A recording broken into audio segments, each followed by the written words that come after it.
Bueno, muy bien, 12 minutos pasaron de las 3 de la tarde. Estaba pensando y quería proponerles reflexionarlo. Si realmente algo de lo que nos sucede lo estamos leyendo de la manera en que debemos leerlo. Me incluyo, por supuesto. Por eso simplemente quiero plantear interrogantes para el debate, para que queden como disparadores algunas preguntas, ¿no? La sensación que uno tiene, más allá de lo que el gobierno haga o deje de hacer, es que ya todos los días contamos y además lo vivimos, ¿no? Como ustedes. Nos preguntamos, o al menos yo me pregunto, si estamos leyendo que estamos frente a un gobierno y a una manera de ejercer el poder distintiva a lo tradicional, a lo que llamamos tradicional de la política, ¿no? Mal o bien, las características propias de cada gobierno de la democracia han estado siempre dentro de un marco que uno puede decir lo tradicional de la política, lo común de la política. Dirigentes o ejecutivos que tomaban decisiones, esas decisiones tenían cierto impacto social y a partir de ese impacto social el mismo poder que tomaba la decisión trataba de poner paños fríos, trataba de contener, trataba de no abrir muchos frentes, de equilibrar, al fin y al cabo de hacer política. La política entendida como confrontación, la política entendida como acuerdo, la política entendida como diálogo, la política entendida como contradicción, todo eso estaba en juego. Pero insisto, todos los gobiernos siempre han intentado disimular aquellas medidas que se las llamaba antipopulares, ¿no? Bueno, qué difícil que es tomar una medida tan ingrata para el pueblo, y entonces salía un Menem y te la dibujaba, salía un Macri y te la dibujaba, salía un de la Rúa y te la dibujaba. Se hacían spots, se hacían campañas para ver cómo podían disfrazarte una realidad para vos que sientas que esa realidad no era tan grave como vos la sentías. O sea, se buscaba construir un relato por encima de esa realidad dolorosa para que vos también la niegues esa realidad. Este gobierno nos ha demostrado que eso se está terminando, o al menos ellos no siguen ese recorrido. Este es un gobierno que no repara en el daño que generan sus políticas, pero que además no le importa. Y tampoco le importa que vos no te des cuenta. Y tampoco le importa, que vos te des cuenta. Y tampoco le importa disimularlo. Y tampoco le importa esconder sus consecuencias. Todo lo contrario. Estamos frente a un gobierno que se regodea del mal que hace, pero que además entiende que hay que profundizar sus políticas que dañan a la mayoría en pos de construir capital político propio.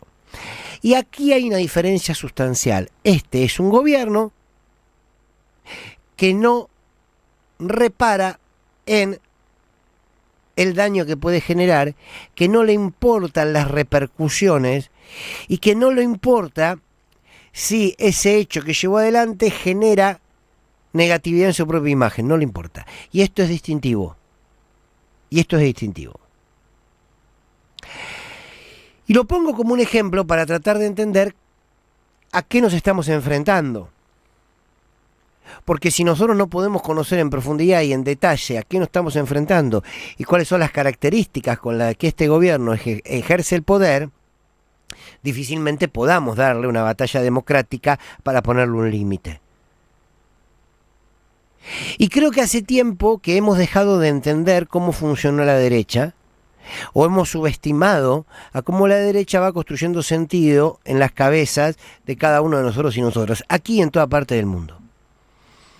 Por eso yo insisto y hago esta introducción advirtiendo simplemente una característica de este gobierno distintiva a la manera tradicional de hacer política, pero insisto en que tenemos que leer esta coyuntura en términos regionales.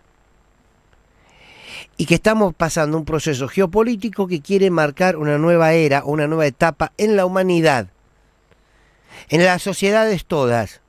No creamos que lo que le pasa a Argentina solamente pasa aquí. No creamos que somos un país de imbéciles porque votamos a Milei. Porque podríamos llevar la misma resultante a Estados Unidos, a Italia, a España, qué sé yo, y no sé si están así. no sé si un problema que no sea otro que una política determinada de un sector del poder determinado. ¿Ustedes se acuerdan lo que se llamó la Patria Grande? Los años de la Patria Grande. Esos años de transformación en la región. Chávez, Néstor, luego Cristina, Lula, Tabaré y el Pepe Mujica, Correa, Lugo en Paraguay, Zelaya en Honduras. Toda esa región maravillosa, Evo en Bolivia, de un crecimiento enorme de nuestra región, a lo que llamamos la Patria Grande, por sintetizar el proceso, ¿no? Esos 12 años de crecimiento de todos estos países. ¿Por qué? Porque se organizó el campo nacional y popular, porque estaba el UNASUR, estaba el Mercosur, estaba esa mirada integral y regional. Entonces, hacia un lado iba nuestra región, con un sentido, con unos valores que se discutían, con unas convicciones que se ponían sobre la mesa, con unas discusiones políticas que reivindicaban el valor del humano, la justicia social, el Estado presente, Bueno, ¿por qué creemos que solo es el campo nacional y popular cuando gobierna que se organiza? La derecha también se organiza. Entonces hoy encontramos un Trump, un Milei, una Meloni, una Ayuso, una Le Pen, un Kass en Chile, algunos en el gobierno, la mayoría de ellos, otros no, y un Elon Musk, como ayer decíamos, financiando todo esto. ¿Por qué? Porque se está construyendo un nuevo movimiento en el mundo, camino al neofascismo, que viene por un nuevo orden social, como decíamos ayer, y viene por un nuevo orden humanitario. Y me pregunto si el campo nacional y popular de este país está a la altura de entender este proceso y de confrontarlo. Y creo humildemente que no.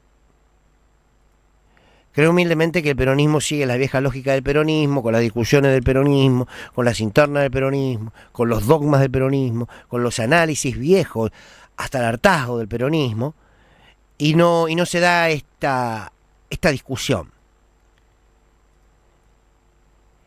Yo creo que un sector del peronismo le sigue hablando a un sujeto trabajador que no existe más, a una sociedad que no existe más. Con esto que estoy diciendo, que está muerto el peronismo, no voy a decir nunca esa pavada, no lo creo.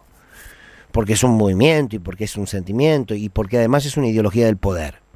Que algún día después me gustaría desarrollar este concepto y esta idea. Pero quiero decir, el peronismo como tal no está a la altura de ser oposición a un gobierno neofascista. Será porque hay un sector del peronismo que le encanta el fascismo, ¿no? Mussolini, Franco, les encanta. Lo disimulan, ¿viste? Les encanta Villarroel, les encanta. Les encanta. Bueno, un sector amplio, pero me pregunto si se está a la altura de entender que esto es un proceso que se está dando en la región de la mano de Trump, pero en el mundo. ¿Hay una clara conciencia que no se negocia con el fascismo? Hoy la veo a Claudia Sheinbaum, presidenta de México, a Ignacio Lula da Silva como los dos referentes más importantes de la región, enfrentando el neofascismo. Después no veo a nadie más. Y me preocupa. Tenemos una sociedad distinta, en lo bueno y en lo malo. Tenemos un gobierno aquí en la Argentina de características en el ejercicio de la política distinto. Y tenemos un peronismo en su accionar y una izquierda en su accionar que sigue siendo igual a los últimos 30 años. Y me parece que eso es preocupante. Al menos lo pongo como interrogante. ¿Se está a la altura de entender el proceso político, geopolítico? ¿Estamos a la altura de entender que no solo la discusión sigue siendo siempre por los salarios, siempre por los derechos del trabajador, pero estamos entendiendo que el capitalismo logró construir trabajadores con otra matriz antagónica al trabajador organizado en una fábrica? ¿Lo podemos entender? Si no, no vamos a dar vuelta a esto, Podemos entender que la mirada de la política de hoy no es la mirada de la política de la década del kirchnerismo, ni la mirada política de los 80 y el furor de la democracia, ni la mirada política de los 70 ni de los 60. ¿Estamos a la altura de eso? No lo sé, yo creo que no. Por eso creo que quizás el camino de perder elecciones puede ser mucho más largo de lo que creemos y mucho más preocupante. insisto, se ha organizado una derecha que ya no es la derecha que solamente viene por un modelo económico. Como les decía ayer, es una derecha que viene por un modelo económico, eso siempre, pero sobre todo viene por un nuevo orden social, para quedarse con las cabecitas. Los militantes afuera, los gays afuera, los inmigrantes afuera, los que no son casi de pura cepa, diría algún supremacista afuera. ¿Se está a la altura de eso? Estoy convencido dolorosamente que no. Y creo que nos puede costar mucho. Tus tardes a pura información.